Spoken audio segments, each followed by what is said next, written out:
Hey guys, so in this video we'll learn how we can convert a Django query set to a list. So let's get started. So there are many methods to convert a Django query set to a list. We'll go through each method one by one. So let's check the first method, which is using the list function. Now let me show you my function in my views.py file. So in this function what I am doing is that I'm accessing all the user profiles from the table or model which is by the name user profile here. So if we run the website, initially we'll get this output which is a list of objects inside the model. So let's implement the list function. All right,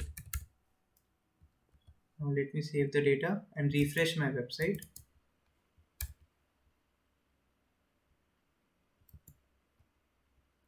So now as you can see, we are still getting the objects, but this time it is a list. As you can see the square brackets. All right, now let's look at the second method, which is using specific which is using the value list for specific fields. All right, so let's copy this code and paste it in a views.py file. Okay, so we have to just change our model name, which is user profile. Okay, so what it will do is that it will give only for the field name. So let's refresh the website and now check it over here. So we are getting a list of both users, which are user1 and user2. Now let's look at the third method, which is using list comprehension. So we can just copy this code and paste it in our views.py file to test it.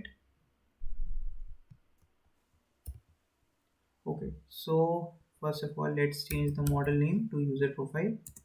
And what we are basically doing is that we are iterating each item from all the objects and then accessing only the name part and then converting it into a list. So let's save the code and refresh our website. Okay, now let's check the terminal. So this time also we are getting the name of all the users in a list format.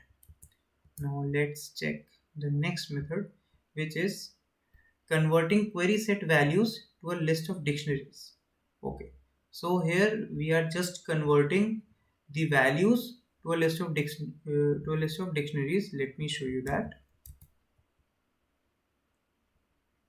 Right, let's paste it over here and change it to user profile. So here we will get a dictionary, a list of dictionaries. Let's refresh the site and check it. All right, so here you are getting a list of dictionaries. As you can see, it is having square brackets at the start and at the end, and we are having the dictionary of all the objects present inside the user profile model. Let's check the next function, which is the last function, which is applying values with specific fields for dictionary list. So this is an extended version of the previous function. In this, what we are doing is that we are only accessing specific values. Like, let me show you. Instead of field 1, field 2, we can just implement any field like name, and let's change the model name to user profile and let's save it. So what we'll get in this is that a list of all the usernames present inside user profile. Let's refresh the website. And yes, so as you can see, we are getting a list of the dictionary having usernames. So by this, uh, we have implemented 5 functions to make the Django query set to a list. So this marks the end of the video. Thanks